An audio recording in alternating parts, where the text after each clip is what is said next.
Good evening, everybody, and welcome to the January 18, 2023 meeting of the City of Oniano Planning Commission. It's like 3 weeks too late, but Happy New Year. This is our first meeting of 2023, so that's exciting. Clerk, could you please do the roll call of members? Chair Latham. Here. Vice Chair Marino. Here. Commissioner Maskin. Here. Commissioner Sangetti Daniels. Commissioner Baskin. Here. Commissioner Picardo. Here. Commissioner Makuch. Councilmember Roosevelt. Here. Before we get into the chair and vice chair selection, I'd like to recognize our new members. We have Dr. Glenn Picardo, was recently appointed. I'd like to welcome you and give you an opportunity to introduce yourself. Sure. I've been in Oneonta for about 12 years. Before that, I was in Oneonta to go to school as a student, originally from Long Island. I work at SUNY Oneonta as a counselor in the Educational Opportunity Program, and I'm happy to be here. Well, thank you for serving. We appreciate it, and congratulations on defending your doctoral thesis and getting a PhD. We're excited.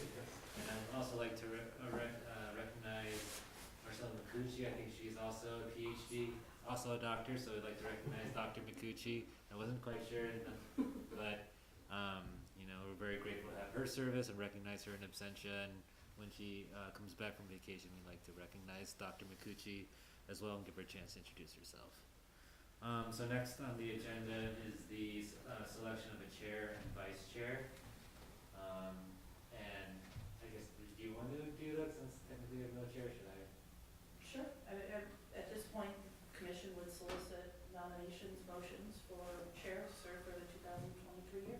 I'll nominate the current slate. Chair was puzzled. Well, you need a second. Yes. I would second. Was that both or Oh, just yeah. Danny? For both of us. Oh. So you can. So I Well, would. she You could. Yeah. Yeah, you could. Okay. Okay. Are you? Yeah. Oh, Okay. yeah. Okay. Thank you. I'll stick with it. Yeah. Sure. Any discussion? Chair Latham. Yes. Vice Chair Marino. Yes. Commissioner Maskin. Yes. Commissioner Baskin. Yes. Commissioner Picardo. Yes. Passed. Well, thank you, and I'm honored to serve with Vice Chair Marino for another Thank year. you.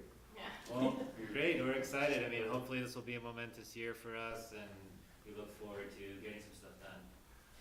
Okay. Next on the agenda is correspondence. None.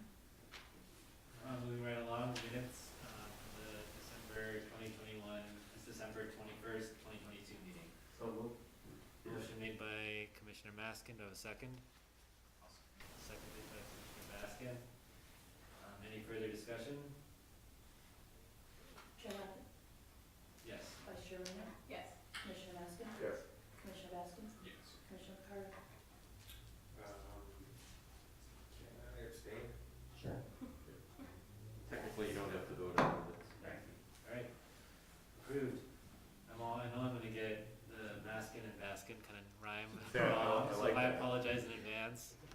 I'm trying not, I don't want to offend anybody. So we have, under new business, we have a lot line adjustment application from Amy Hornberg Heilweil and Jeffrey Heilweil of 5 East Street. And prior to that, there's some discussion, I think Ms. Heilweil had a death in the family, and she was wondering if she could attend the meeting remotely. And I'd like to open the floor for discussion on how we should approach the application. Yeah, this is an issue that, I'll just give a quick history of this. Their house does not have a driveway, so they've always had to park on the street. So the neighbor, a few years ago, started allowing them to park in his driveway behind his house because he never uses it. He actually parks on the side street there. And now he's looking to sell the house, but before he does that, he wants to be able to split this off and allow them to take this piece of property from him, so they will forever have a driveway. And they would have been here. They had a death in the family, so they're in Michigan and weren't able to attend. And so she called me, asking me if it would be okay, if this could still go forward without her or not. And I said, I think it can. Worst case scenario, we wait another month, which that may create problems with trying to sell the other property. It may just put a delay in everything that he's trying to do. So, that's when I called Danny, and we talked about it briefly. I did tell her that I thought it was okay, and that we could call her at 10 after. I did not realize that, yeah, I didn't realize about not being able to call somebody. But I know that in the past, in the planning commission, we have done business when the applicants have not been here, mainly with the, in the past with a sorority or fraternity, that it's happened, not that often, but we did allow it to happen before. I'd like to open the floor for any discussion from the commission members regarding their thoughts.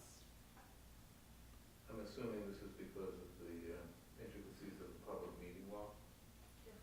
And since there's nobody here from the public to state any opposition or things like that, I don't have a problem moving forward. I'm not sure we need to call. I mean, I would just, what I would like to add to this is we have in the past taken these in as site plan reviews, but in the code, they're not listed as site plan reviews. All it says is the planning commission has to approve changes to parcels in the city. It doesn't say they have to have a site plan review. It doesn't say anything that would indicate there's a process unless it's a subdivision. This is categorically not a subdivision. It's literally defined as not a subdivision in our code.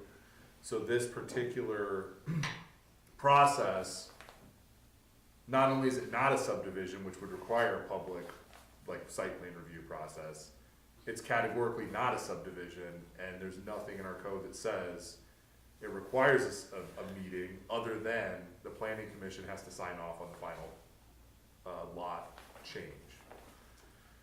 So that's where it gets really weird, cause like technically this doesn't require a site plan review, it doesn't actually require a public meeting, but it requires a planning commission to approve it, which would inherently lead one to believe that we would have to have some sort of public meeting.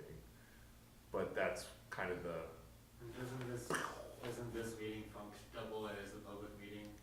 yeah, so that's what I'm saying, this is kind of the, like, the brain explode moment, because like the code says, you guys don't have to do a site plan review to approve this, but you have to approve it, even though it's not a So it's one subdivision. of those, like, inherent gray areas in the code. So like, generally, so the code itself, we've kind of discussed this in the past where the code doesn't touch on lot line adjustments at all. Yes.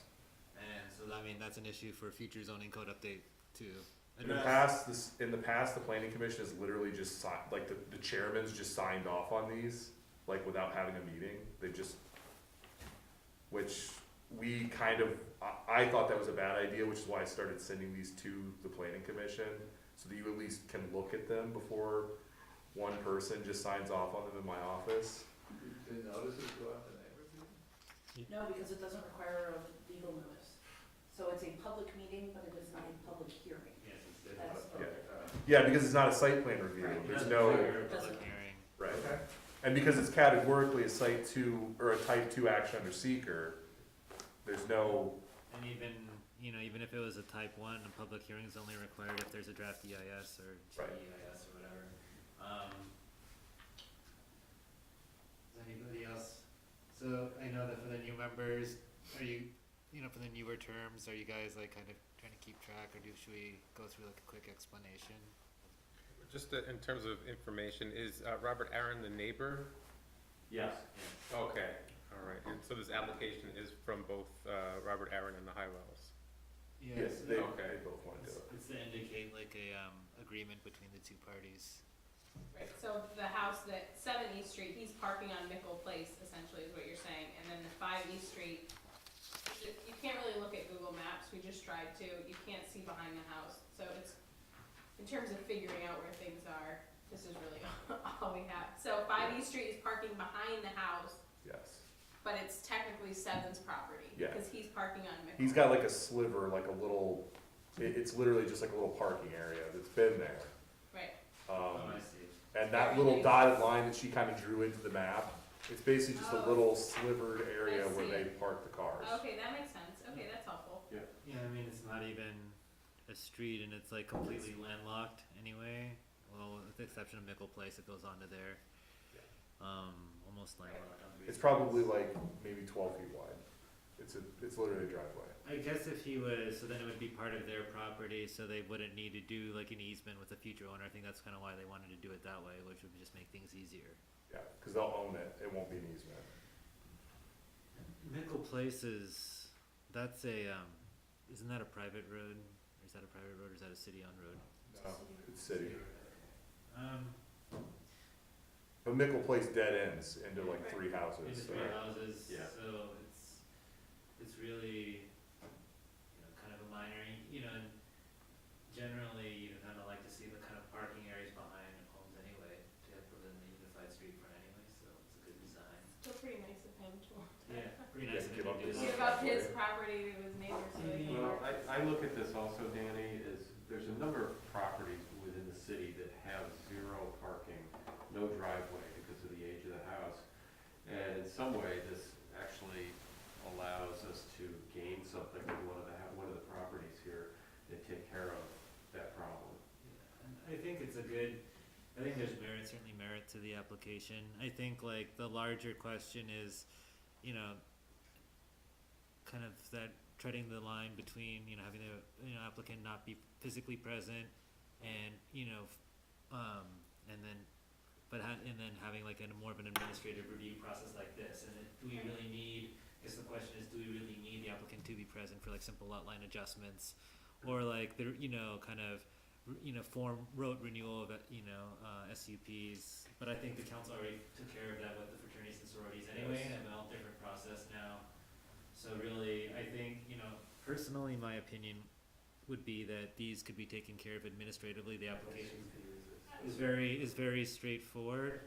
And, I think, given the current state of the code, I think that's kind of the way it is. And, future updates can define a different, more solidified process for lot line adjustments, and we can kind of codify it, that it's taken care of administratively. But for this purposes, like, personally, I think that it'd just be fine if we kind of, I mean, like I said, historically, these have not, like, I started bringing these because we would just have someone come in, bring a map. Whoever was the chair would be like, okay, look good, Steve, and I'd say, yeah, and they'd sign them. So we started bringing these because the code does say the planning commission has to approve. But, So is this going to be addressed at some point, or are we setting a Yeah. precedent now where we say that? Last month, we talked about kind of cleaning up the code so that. that's what we're doing. Can we, So it is I'm being- assuming this will be a part of that? Yeah, that's being discussed, it's just, as we discuss stuff, people are still applying for stuff. I mean, Yeah. Right, of course. we don't do like a moratorium, like, you could no longer apply for anything until we sort this out. And Yeah. Well, if we so- do this one, do we set that precedent, and then moving forward, if we have other lot line adjustments, we have the discussion I and mean, planning we commission? can, and- we can kind of, If they're I think if there's like agreement, we can do that. I just wanted to have the discussion. Right, no, I and then we understand. all- I just don't want it to be an issue next month if someone doesn't show up for a lot line adjustment and we decide that we. But also, I guess we do have to take into consideration that this person had a death. I mean, it's Yeah, not like they didn't show up because they, didn't want to. Yeah, they had planned to be there, so. I think like in the, my thought, I'm open for discussion, of course, is that, the lot line adjustments should be, we can take care of that in absentia, because it's a relatively straightforward process. I know that the city's council and staff are discussing the wholesale zoning code update, or section by section right now, or district by district zoning code update, and that the future update could, again, define review processes and administrative processes for lot line adjustments and other things going forward. But that said, people still apply. So I think what I would like is like, if there's agreement that we can treat lot line adjustments, that we can address lot line adjustment applications without the applicant present. I think that's what I'd be looking for consensus on. Dr. Picardo? Glenn, it's fine, just in terms of the procedural issue, just process, shouldn't the application be from 2 people, and it is, but like, shouldn't we have approval from 2 people to go forward? Well, so what will happen with a lot line adjustment or any adjustment to like a parcel in the city? There'll be a survey done and there'll be an updated map. So we'll have an updated map that both parties would be, I mean, I couldn't survey my house and be like, oh yeah, throw my neighbor's yard in there too. And then come in and have the planning commission approve it. So the surveyor would draw us up a new plat map and then that would be signed by the chair of the planning commission. That plat map would then go to the county to be filed. So in theory, like this lot line adjustment process wouldn't be, you wouldn't be able to carry it out if your neighbor was like, whoa, whoa, whoa, what are you doing? Because there's gonna be an official update to the plat map. And they'd have the opportunity to see that, and if they had any objections there at that time. Okay. Yeah, like I couldn't just like go to my neighbor's yard and be like, hey, by the way, when you draw the survey map, grab his garage too. Like there are some, like you guys are like the first step in this process actually being carried through. So the point of like a review of this would be, are they doing something like, I don't know, like subdividing a parcel into 4 pieces that don't meet the zoning code? Or are they subdividing like a parcel down the middle that creates a landlocked parcel that's not accessible in violation of the zoning ordinance? In this case, these are 2 non-conforming parcels, but they are bigger than 4,000 square feet, which means they could be developed through site plan review, so they don't fall into the undevelopable, they're just undersized. So what this does is it makes one more conforming and one just as non-conforming as it was before. And then the other only issue would be like for setback, if they wanted to do like expand the footprint, then they would need like the area variance. They're gonna need area variances to do anything on these parcels, no matter what. The setbacks are too small, the front setbacks, the back setbacks, the whole thing, they're not We had conforming. kind of discussed that any of those like lot standards were not developed with Center City really in mind at all anyways. Right. And I know you said that it's Amy at 5 East Street who can't be here, but you said that you noticed 7 East Street too to be here, right? So shouldn't both applicants be both? So it'd be 2. 2 applicants that should have been here, Yeah. not just, I guess that's up to you. How do we feel overall about how to proceed? Are we in agreement that we can move forward? Yeah, I think so. I mean, it's a fine line between holding up people's plans because, we can't technically act on something like we missed quorum a couple of months ago and held up a bunch of people for a month because as long as we're within compliance of the open meeting law, I don't have a problem with it. Dr. Ricardo or Commissioner Bastian, thoughts? I mean, I don't know, is there a way, because we were talking about getting her on the phone virtually, is there like as long as we can reach them some way, is there a way to? Well, apparently she can't attend remotely. You know, Okay. I guess we would just refer to the clerk to it. Oh, here we go. Well, Oh. I can text her to get questions, and there's nothing that says we can't do that. So I asked her about her neighbor, and she says he actually lives downstate now, and he rarely comes to Indiana. So he may not even have the mail that was sent to him. I mean, the question could be, is it something that we could get some sort of notarized statement from both parties? Like an approval pending some sort of notarized statement from both parties that the conditions of the lot line are agreeable to each. I feel like once they sign up on the survey, then That's what I'm saying, that's pretty much, I mean, That's it's not a already- notary, but it's pretty official. right? I think that the official adjustment to the parcel wouldn't be made until the final plat's signed anyway. Right. So for us, we could approve, and then even if we approve and then they, withdraw their agreement, the final plat wouldn't be, it would just be done anyway. So I think for us, that kind of like agreement doesn't really Right. play in. I think like tacitly, one can infer that by putting both names and having discussed it in detail that there's agreement that they wanted to do this. Otherwise, they wouldn't have applied. So I guess for me, I would be okay moving forward with this as long as this is what we continue to do, moving forward with lot line adjustments. committee is working on it on their end so that we don't have to do that moving forward, and the code office can just take care of it if that's the way it goes. I think we, Unless it's a situation that's obviously a little different than this in terms of lot line adjustments, but this seems pretty straightforward. I think that, you know, the precedent we would set is the planning commission would be amenable to doing it administratively. We would Right. encourage applicants to attend, but if they can't, in the event that they can't, we would still proceed. Okay. So I think, Okay with okay, so let's, move forward with the review of the application. So the first thing that we have to do is, review the lot line adjustment under seeker. And, you know, this is clearly a type 2 action under seeker, for the new commissioners who've joined. This is, you know, any decision that involves us, you know, using our professional judgment or professional discretion is subject to the New York State Environmental Quality Review Act, which requires us to, you know, look at a project's environmental impact and then make a determination as to whether or not it will have a significant positive environmental impact or no environmental impact at all. And then usually these projects are divided into 3 categories beyond that. One is it's basically a type 1 action, which is a project that's likely to have significant environmental impact, like the Lost on Dietz, for example, that was a type 1 action. The Hartwood College Solar Project, that was also a type 1 action.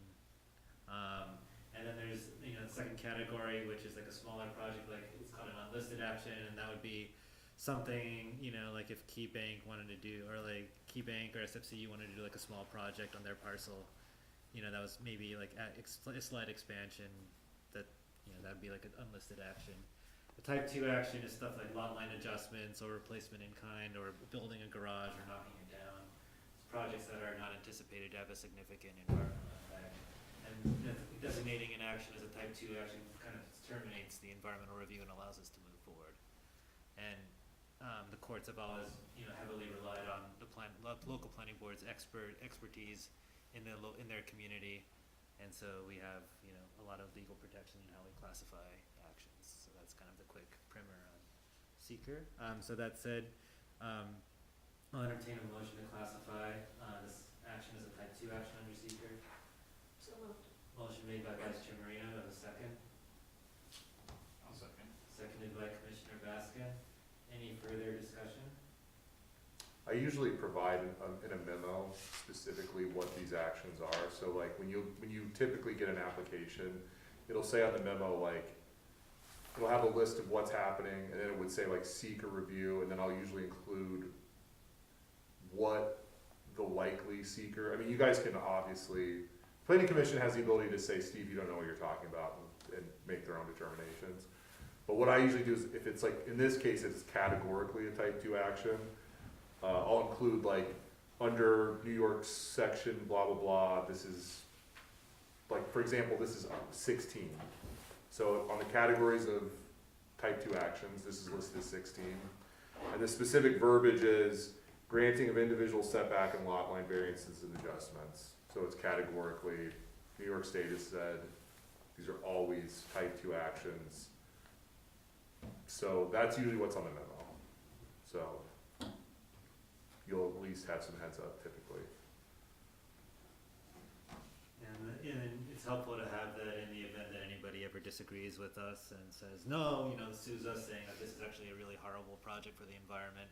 We can, you know, cite the specific provisions of, you know, New York State law that show that we've thoroughly examined the application and have come to, you know, a good decision on the project.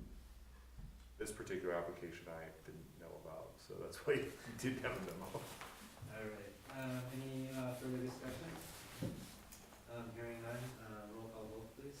Chair Lappin? Yes. Vice Chair Marino? Yes. Commissioner Baskin? Yes. Commissioner Baskin? Yes. Commissioner Picard? Yes. Now, we're gonna look at the lot line adjustment. And we've kind of discussed this, you know, in previous portions of the meeting, but I'll open the floor to any further discussion about the application or the lot line adjustment. Any questions, concerns, anything we need to text the applicant about? If there's none, I'll entertain a motion to approve the lot line adjustment as presented. Quick question, just in terms of just actual adjustment, how many feet are we talking roughly? I mean, it's, I don't know the exact, I've looked at this parking area. I don't know the exact, it's less than 20 feet in width, I think, from what I could just look at. I mean, it's just like on the map, it's a small sliver, It's the whole length of the back of the house to Mickle, yeah. from 5. It's a driveway. I mean, that's literally what, it's just like a You just driveway. can't see it, because I Google won't know. go down Mickle, so you just I kind know. of have to envision it. I mean, if they have a better, I don't know if she has a better exact measurement, but it's basically a driveway. And there's like a tree, if you look from up above, you can't see. Yeah, so it's pre-existing, it's pre-existing Yeah. as it is, it's not a new. It's an existing driveway behind an existing house. But yeah, I can't give you the exact dimensions off the top of my head. That's fine, thank you. Any more discussion? Hearing none, quick roll call vote on the lot line adjustment. Need a motion and a second Alright, first. sorry. Learning something new. Okay, so is there a motion to, approve the lot line adjustment as presented? So moved. Motion made by Commissioner Maskin, is there a second? So moved. Seconded by Vice Chair Marino. Any, additional discussion? Okay, for future reference, it's on Apple Maps. Oh, there you go. Oh, Apple Maps. So you can see a car parked like right up close to the She house. said it's 10 feet wide. 10 feet. Okay, yeah. What is Apple Map? Oh, like the one that comes on your It's phone? like, minor league Google Maps. Exactly. No, Well, it's- we're not, it's- the city doesn't officially endorse. It's minor league, but it's AAA. Triple A, there we go.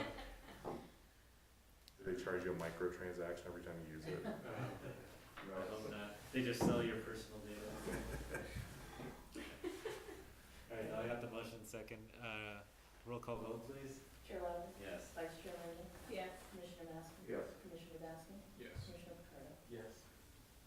Approved. You can let her know that we approved it.